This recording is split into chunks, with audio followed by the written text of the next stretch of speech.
Tout ce que j'ai recherché dans la vie, j'ai de moi-même cessé de le chercher. Je suis comme un homme qui chercherait distraitement quelque chose et qui, entre la quête et le rêve, aurait oublié ce que c'était.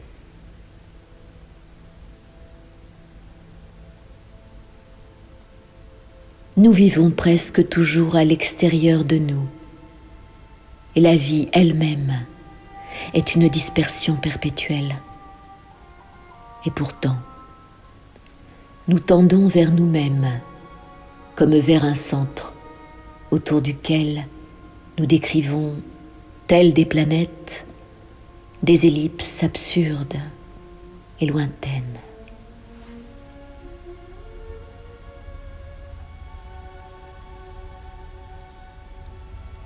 Je me suis toujours demandé si c'était ma sensibilité qui était trop vive pour mon intelligence ou mon intelligence pour ma sensibilité.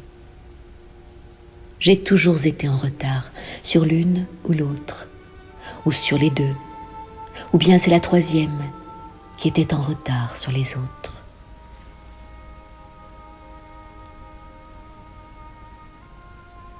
Avoir des opinions, c'est être vendu à soi-même. Ne pas en avoir, c'est exister. Les avoir toutes, c'est être poète.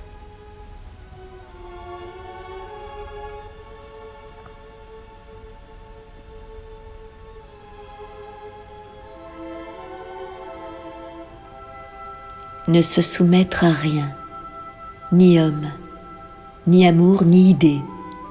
Garder cette indépendance distante, consistant à ne croire ni à la vérité, ni à supposer qu'elle existe à l'avantage de la connaître.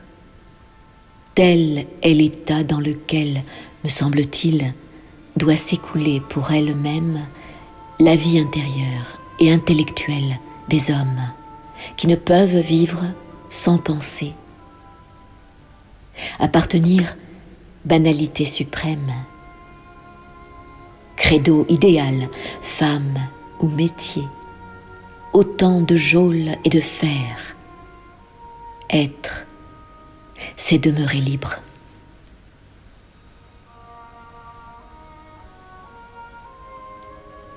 Rien ne me satisfait, rien ne me réconforte, et je suis saturée de tout, que cela ait existé ou non. Je ne veux pas avoir d'âme, et je ne veux pas y renoncer.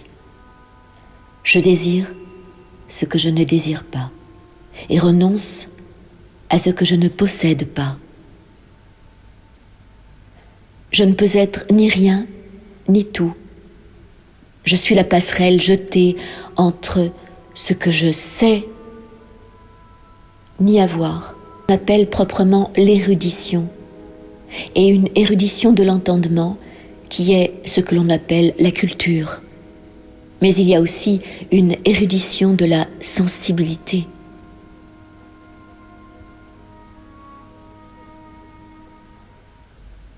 Les choses les plus simples, les plus réellement simples, que rien ne saurait rendre à demi simples, deviennent d'une complexité extrême du seul fait que c'est moi qui les vis. Dire bonjour suffit parfois à m'intimider. Ma voix s'éteint subitement, comme si proférer ce mot à voix haute était d'une audace incongrue. C'est une sorte de pudeur d'exister. Je ne vois pas d'autre nom.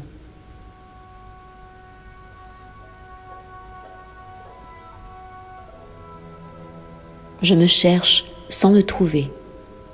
J'appartiens à des heures chrysanthèmes, aux lignes nettes, dans l'étirement des vases.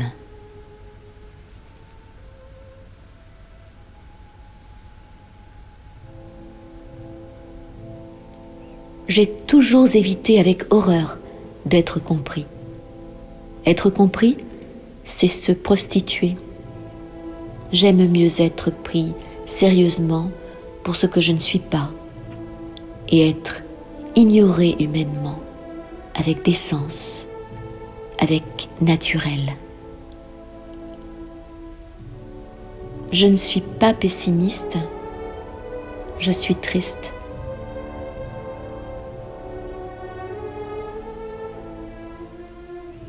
Je ne puis concevoir que comme une sorte de manque de propreté cette stagnation inerte où je gis dans une existence toujours égale et toujours semblable à elle-même, comme de la poussière ou de la saleté déposée à la surface du non-changement.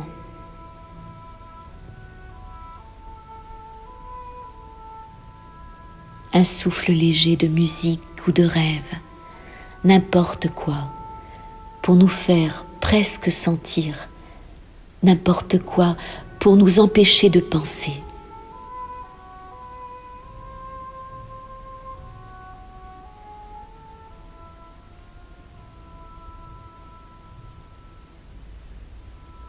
Le souci de l'heure présente ne pèse rien pour moi et ne dure pas davantage. J'ai faim de l'étendue du temps et je veux être moi sans condition.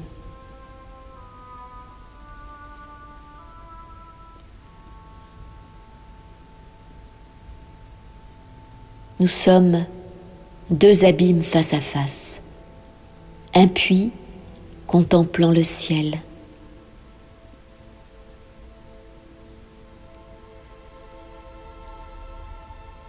Dans mon cœur règne une paix angoissée, et toute ma quiétude n'est faite que de résignation.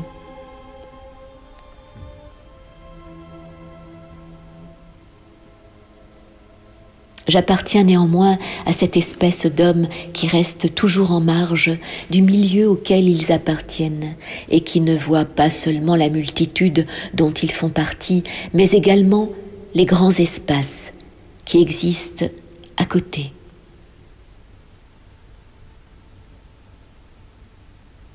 Je suis dans un jour où je n'ai jamais eu d'avenir. Il n'y a qu'un présent immobile, encerclé d'un mur d'angoisse. La rive d'en face du fleuve n'est jamais, puisqu'elle se trouve en face. La rive de ce côté-ci, c'est là toute la raison de mes souffrances.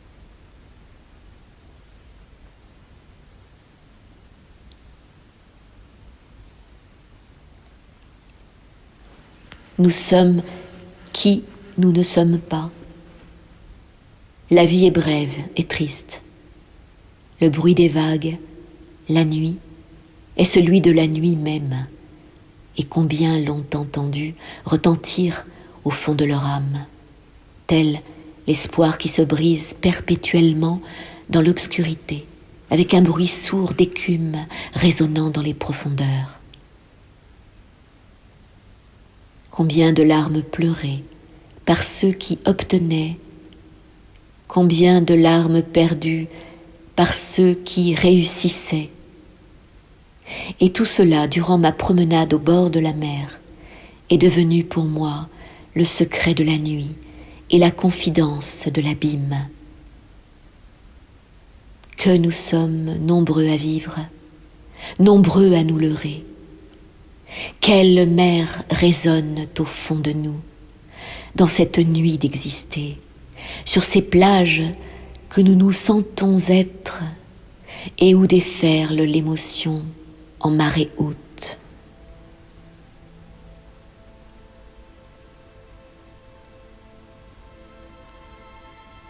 En fin de compte, qui suis-je lorsque je ne joue pas ?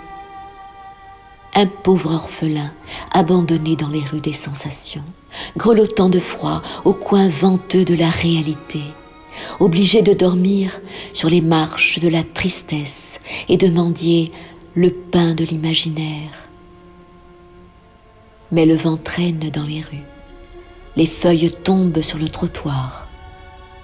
Je lève les yeux et je vois les étoiles qui n'ont aucun sens. Et au milieu de tout cela, il ne reste que moi, pauvre enfant abandonné, dont aucun amour n'a voulu pour fils adoptif, ni aucune amitié pour compagnon de jeu.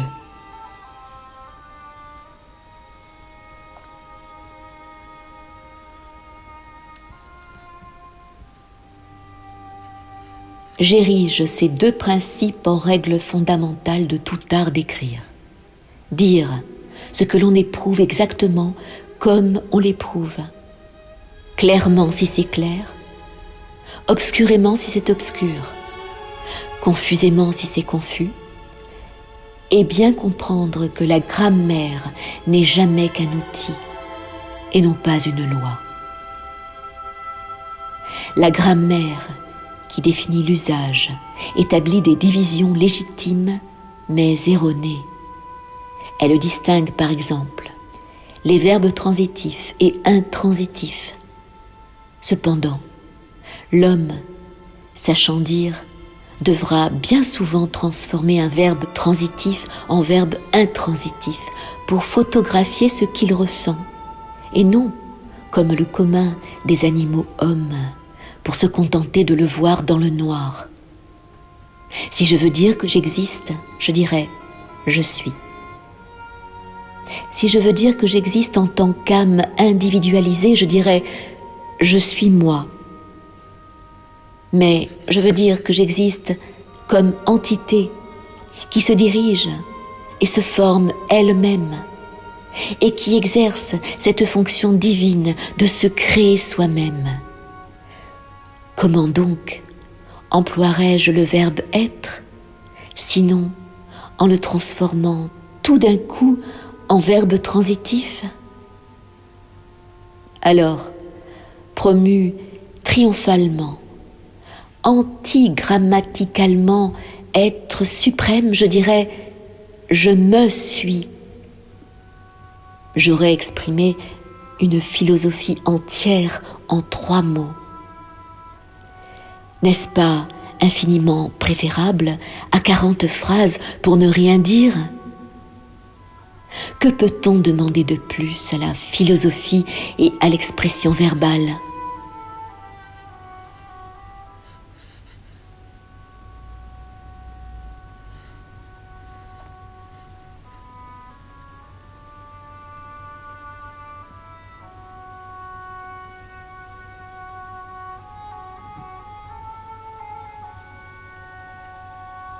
Tout me fatigue, et même ce qui ne me fatigue pas. Être joyeux pour moi est aussi douloureux que la douleur. Entre la vie et moi, une vitre mince. J'ai beau voir et comprendre la vie très clairement, je ne peux la toucher. Et quand on est triste, on n'est capable d'aucun effort. Je ne renonce même pas aux gestes de la vie banale auxquels je voudrais tant renoncer. Renoncer demande un effort, et je ne possède pas ce petit peu d'âme qui me permettrait de l'accomplir. Je suis si inerte, si pitoyable, si démunie de gestes et d'actions. Si loin que je m'enfonce en moi-même, tous les sentiers du rêve me ramènent aux clairières de l'angoisse. Ma vie entière se passe comme si on m'en rouait de coups.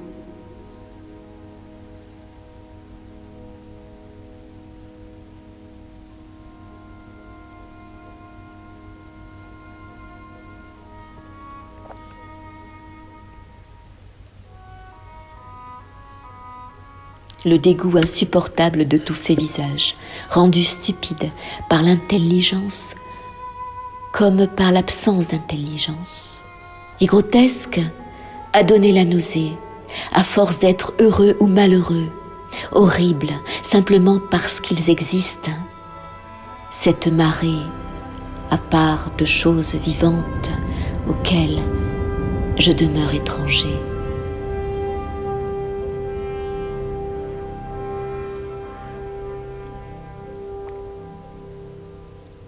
Le monde appartient à ceux qui ne ressentent rien. La condition essentielle pour être un homme pratique, c'est l'absence de sensibilité. La qualité principale dans la conduite de la vie est celle qui mène à l'action, c'est-à-dire la volonté. Or, il est deux choses qui entravent l'action: la sensibilité et la pensée analytique, qui n'est elle-même rien d'autre en fin de compte qu'une pensée douée de sensibilité.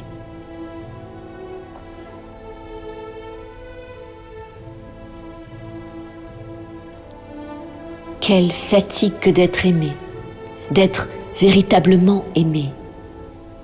Quelle fatigue de devenir le fardeau des émotions d'autrui. Extérioriser nos émotions, c'est bien plus nous convaincre que nous les éprouvons que les éprouver réellement. J'ai une morale très simple: ne faire à personne ni bien ni mal.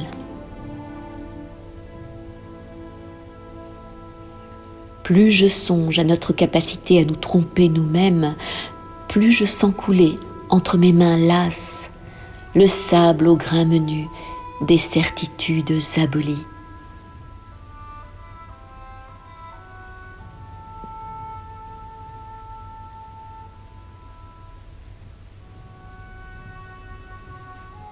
Les drames sont toujours beaux dans les romans, parce qu'il n'y coule point de sang authentique, pas plus que les morts n'y pourrissent. Et d'ailleurs, la pourriture n'est jamais pourrie dans les romans.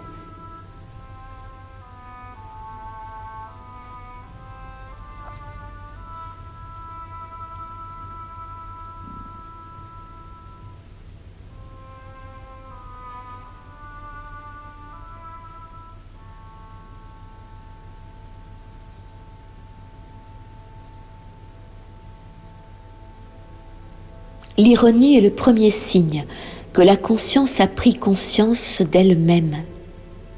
Et l'ironie passe par deux stades. Celui marqué par Socrate disant « Je sais seulement que je ne sais rien » et celui marqué par Sanchez disant « Je ne sais même pas si je ne sais rien ».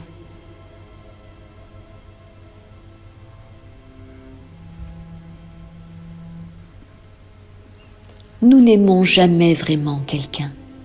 Nous aimons uniquement l'idée que nous nous faisons de ce quelqu'un. Ce que nous aimons, c'est un concept forgé par nous. Et en fin de compte, c'est nous-mêmes.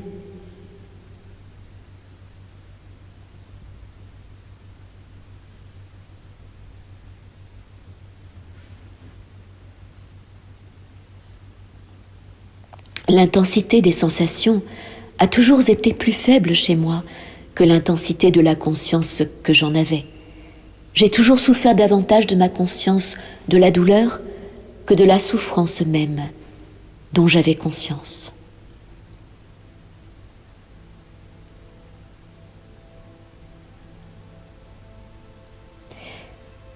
Toute chose peut être considérée comme un objet d'étonnement ou comme une gêne, comme un tout ou comme rien de tout, comme une voix ou comme un souci.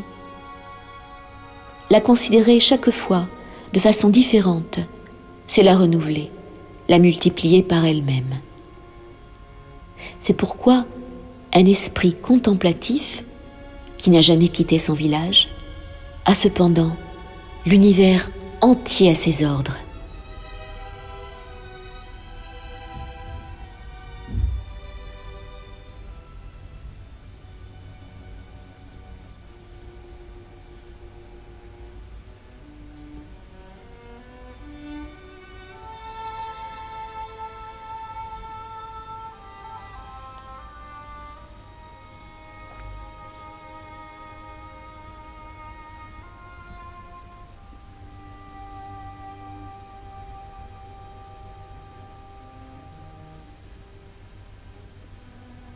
L'art de rêver est difficile parce que c'est un art de la passivité où tout effort se ramène à la concentration d'absence d'effort.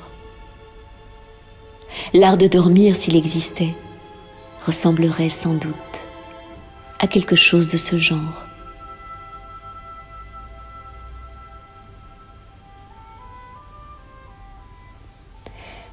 Le plus grand empire sur soi, c'est l'indifférence envers soi-même, en se jugeant corps et âme, comme la demeure et le domaine où le destin a voulu que nous passions notre vie.